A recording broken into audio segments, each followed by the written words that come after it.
से कैसे भी। Hare Krishna, thank you so much. So ये 9.30 इज वेरी इंपॉर्टेंट, क्योंकि पहले 9.29 में भगवान ने कहा कि मैं वैसे सबके लिए इक्वल हूं, परंतु मेरा झुकाव अपने भक्तों के लिए थोड़ा हो ही जाता है, ठीक है। और ये स्वाभाविक है, ये अलंकार है मेरा, ये मेरा ज्वेल है, ये मेरा आभूषण है, इसमें गलती नहीं है, क्योंकि ये स्वाभाविक है। आप 9 पॉइंट, अब अगर पूछा जाए भगवान से कि भगवान अगर कभी भक्ति करते करते मैं स्लिप हो भी जाऊं, मुझसे त्रुटि हो जाए और बहुत निंदनीय काम मुझसे हो जाए, तो क्या आप मुझसे तभी भी प्रेम करेंगे? आप मुझे तभी भी नहीं छोड़ेंगे? तो 9.30 में भगवान इसको बहुत सुंदर तरीके से बता रहे हैं। और ये बहुत इंपॉर्टेंट इसलिए है क्योंकि हमें दो चीजें यहाँ पता चलती हैं। पहली चीज ये कि अगर यदि से तो किसी से गलती हो जाए तो हमें उससे कैसे बिहेव करना है, कैसे डील करना है, और दूसरा हमें अपने आप अपने लिए क्या सोचना है। तो ये दो चीजें हमें इस श्लोक में पता चलती हैं। तो ठीक है, सो बात इंपॉर्टेंट ये है कि दो तरीके की एक्टिविटीज इंसान करता है। एक होता है कंडीशनल एक्टिविटी और एक होता है कॉन्स्टिट्यूशनल एक्टिविटी। अब कंडीशनल एक्टिविटी मतलब बद्ध जीव जो अपने बॉडी को मेंटेन करने के लिए जो एक्टिविटीज करता है भौतिक जगत में, कमाता है, खाता है, व्यवहार करता है, सोशलाइज करता है, अपना नाम कमाता है, जो भी कुछ करता है अपने बॉडी से, बॉडी को मेंटेन करने के लिए और बॉडी के रिश्तों को मेंटेन करने के लिए। भाई बॉडी की मेंटेन करने के लिए उसको कमाएगा, खाएगा, पढ़ेगा, लिखेगा, ये सब करेगा। और बॉडी से जो रिश्ते हैं हमारे, भाई अब इस बॉडी से कोई रिश्ता है, कोई माँ है, कोई बहन है, कोई भी हमारा जो भी रिश्ता है उसको भी मेंटेन करेगा। तो इसको क्या कहते हैं? इसको कहते हैं कंडीशनल एक्टिविटीज, बद्ध जीव की जो कार्य होते हैं वो। दूसरा क्या होता है? दूसरा होता है कॉन्स्टिट्यूशनल एक्टिविटी, जो ये स्वरूप है, जो हमारा जो जो परमानेंट स्वरूप है, वो क्या है? वो क्या स्वरूप है? हमारा स्वरूप क्या है? जीवे स्वरूप होए कृष्ण नित्य दास, कि हम दास हैं, कृष्ण मालिक हैं, ठीक है। तो हमें क्या है? दास का क्या भाव होता है? सेवा करना, ठीक है, सिर्फ और सिर्फ सेवा करना। तो हम दास हैं और कृष्ण मालिक है। तो हमारे दो एक्टिविटीज हो गई। एक क्या हो गया क्विकली? एक क्या हो गया? एक कॉन्स्टिट्यूशनल एक्टिविटी हो गई, और दूसरी कंडीशनल। को मेंटेन करने के लिए करते हैं।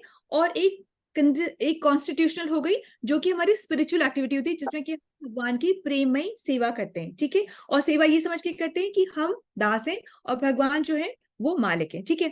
अब भक्तों के जीवन का ये जो दोनों होती है ना, दोनों एक्टिविटीज, वो भौतिक भी करता है और आध्यात्मिक, ये दोनों एक्टिविटीज वो पैरेलल चलती रहती है, करता रहता है। पर कभी कभी ये क्लैश हो जाती है, कभी कभी वो भिड़ जाती है, कभी कभी वो गलती कर जाता है, निंदनीय काम हो जाता है, और कभी कभी सोशली निंदनीय होता है, कभी कभी पॉलिटिकली निंदनीय होता है, बहुत कुछ ऐसा हो जाता है, ठीक है।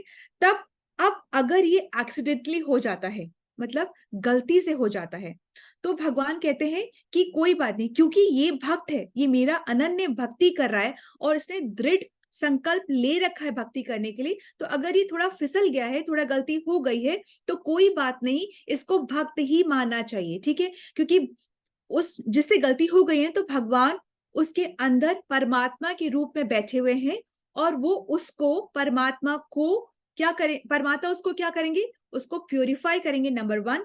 नंबर टू, उसको एक्सक्यूज कर देंगे, उसकी गलती के लिए एक्सक्यूज कर देंगे, उसको फॉरगिव कर देंगे और फॉरगेट कर देंगे, ठीक है। पहले उसको क्या करेंगे? प्योरीफाई करेंगे, फिर उसको एक्सक्यूज कर देंगे, कोई बात नहीं, फिर उसको क्या करेंगे? उसको फॉरगिव कर देंगे और फॉरगेट कर देंगे। तभी करेंगे जब वो अनन्य भक्ति कर रहा है, तभी करेंगे, ठीक है। अब ये उस तरीके से, और उस तरीके से है।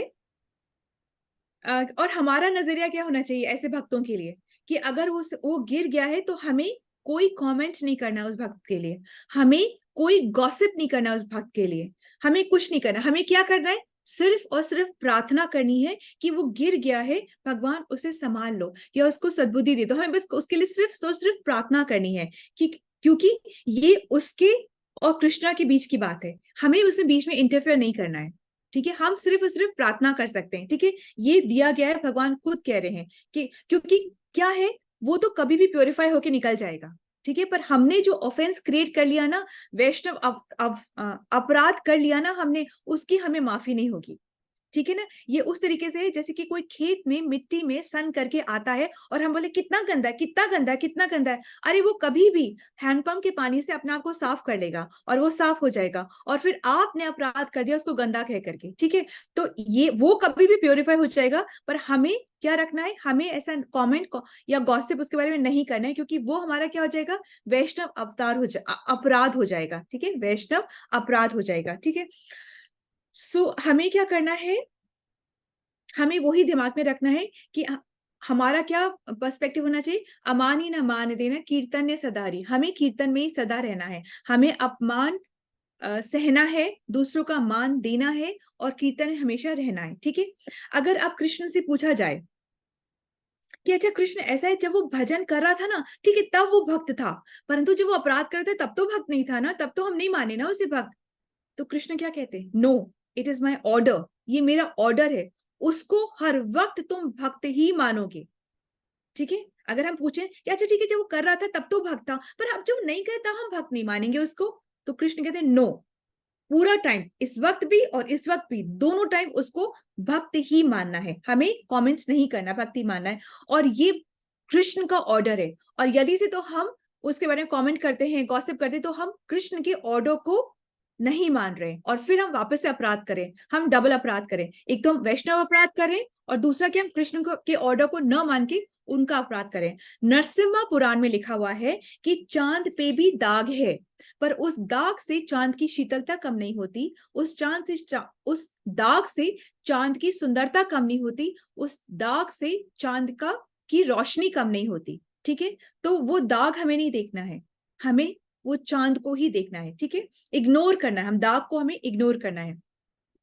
परंतु एक मानसिकता ये है कि हम चौड़े होकर ये नहीं बोल सकते कि तो क्या हुआ, हमने गलती करी तो करी, भगवान ने कहा ना 9.30 में कि गलती करी तो भी हम भक्ति माने जाएंगे।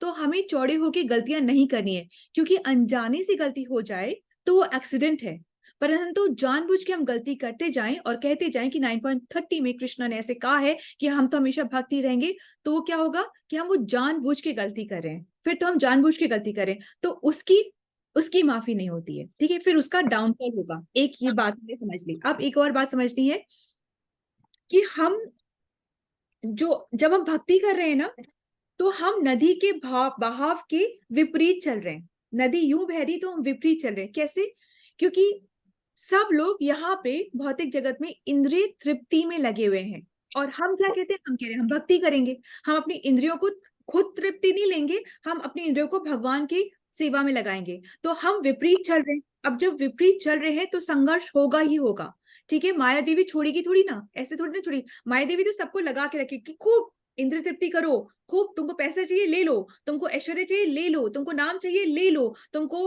रूप चाहिए, गुण चाहिए, ये तो हम मांगते, ले लो ले लो, इसी में ही उलझे रहो, यहीं पर ही रहो तुम, जब तक से तुम नहीं समझोगे कि कृष्ण क्या कह रहे हैं, जब तक से तुम उन अनन्य भक्ति नहीं करोगे, तुम त्रिताप तुम में सहते रहो, जो त्रिताप है और चार दुख उसको सहते रहो, मिजरीज को सहते रहो, और ग्रूमिंग में ही रहते रहो, इसी स्कूल में तुम रहते रहो, इस मृत्यु लोक में तुम रहते रहो, जब तुम सीखोगे तभी तुम जा सकोगे। और हम क्या करते हैं, और हम माया से मांगते ही रहते हैं, ये दे दो वो दे दो, हम मांगते हैं, हम कब मांगते हैं कि हमको कृष्ण की भक्ति चाहिए, हम डरते हैं, हमको लगता है कि हमारे पास कुछ नहीं बचेगा, हम डरते हैं, हम नहीं मांगते। तो एनीवे, तो ये जब हम माया हमको बहुत तंग करती है, बहुत तंग करेगी, परंतु जब हम माया हमको बहुत चैलेंजेस देगी, ये फाइट आसान नहीं है, टफ फाइट है, तो क्या होता है, हमारा फॉल आता ही आता है, ऐसा है ही नहीं कि हमारा फॉल न आए, नियोफाइट का भी फॉल आता है, मिडिल वाले का भी फॉल आता है, ऊपर चढ़ के भी फॉल आता है, परंतु फॉल आता है, ये श्योर है, ये हो गई, परंतु उस फॉल को आइडेंटिफाई करना, थम जाना, अलर्ट होना और कितना गिरना, ये हम पे डिपेंड करता है। फॉल आएगा तो जैसे फॉल आए तो अलर्ट रहो, नोटिस करो कि अरे मेरा फॉल आ रहा है, फॉल आता है तो झट करके अपने से सीनियर डिवोटी को बताओ, चर्चा करो कि मेरा ऐसे फॉल आ रहा है, उसका हाथ पकड़ लो और ऊपर उठ जाओ, ठीक है, उसका हाथ पकड़ लो और ऊपर उठ जाओ, बिकॉज फॉल आना नहीं आएगा ऐसा होता ही नहीं है, हर लेवल पे फॉल आता है, पर कितना फॉल आएगा ये हम पे डिपेंड करता है। Is it okay, do we understand that? तो जब भी ऐसे करता होता है तो नोटिस करो, रिपोर्ट करो and take help, notice, report and take help, ठीक है। So that is the thing, anything to be asked, do we move forward? माता जी एक सेकेंड, बहुत सुंदर बताया आपने। आज बहुत सारे जीवन के गिल्ट से फ्री किया, सब मेरे ख्याल में औरों को भी किया होगा। और आज आप जीवे स्वरूप सरस्वती रूप लग रही हैं, उसमें रोक नहीं सके अपने आप को कहने के लिए, बहुत सुंदर लग रही हैं। हरे कृष्णा। सरस्वती रूप। हरे कृष्ण माता जी, थैंक यू सो मच माता जी। वैष्णव द्वारा कुछ भी कहा गया बहुत बहुत मान रखता है, और आपने इतना बड़ा बोला उसके लिए आपको बहुत बहुत थैंक यू माता जी। हरे कृष्णा। हरे कृष्णा माता जी। मैं भी यही सेम बोलने वाली थी, पर मैंने सोचा मैं डिस्टर्ब ना करूं, इसलिए थैंक यू माता एक्चुअली में सरस्वती लग रही हैं आप। नहीं हरे बोल रहे, आज सब बोल रहे हैं आपको, है ना, सबके तरफ से है ये।